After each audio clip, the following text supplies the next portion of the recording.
네, 뉴스 주민 시작하겠습니다. 정윤섭 기자 나와 있습니다. 정 기자, 오늘 소식은 뭡니까? 네, 뒤 화면 보시면은 시민들이 올린 SNS 글인데요. 네.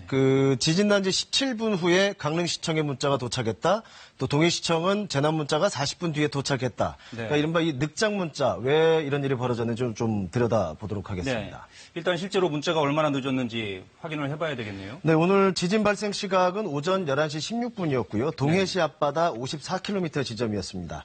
국민재난 안전포털에 보면은 그 재난 문자 발송 시각이 좀 볼 수가 있는데요. 네. 동해시청 같은 경우는 11시 54분, 그러니까 계산해 보면 지진 39분 만에 문자가 발송이 됐고, 강릉시청은 11시 37분, 그러니까 21분 늦었습니다. 네. 그러니까 몇 분씩 차이가 있지만 시민들이 밝힌 바대로 확실히 재난 문자 발송이 늦었던 거죠. 예, 실제로 늦었네요. 네. 왜 늦은 겁니까, 그러면?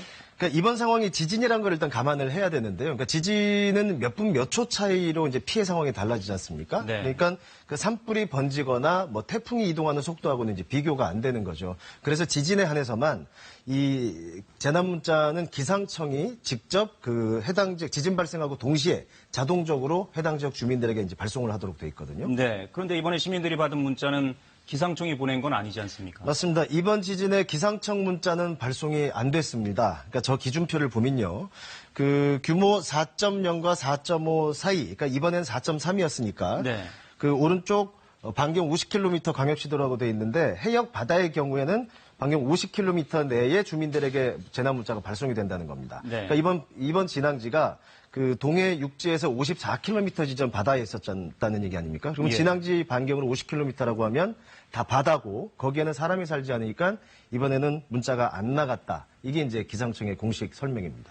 네. 그러니까 지진 재난 문자의 발송 의무는 기상청에 있고 네. 이번 지진은 문자를 발송할 만한 그 기준에 해당하지 않는 지진이었다 이런 네네네. 얘기인데. 그럼 지자체는 아예 문자를 발송할 의무가 없었던 거네요. 그러니까 역시 그 지진에 한해서만은 그 지자체가 문자 발송 의무가 없었습니다. 그러니까 네. 저 기준대로 기상청 문자가 나가니까 이제 중복될 필요가 없었던 거죠. 그런데 이제 지진이 느껴지고 진동이 느껴지니까 신고도 들어오고 지자체가 자체적인 판단으로 뒤늦게 문자를 발송했고 그러다 보니까 시간이 지체가 된 거죠. 네. 그러면 이번처럼 기상청 기준에 해당되지도 않고 네.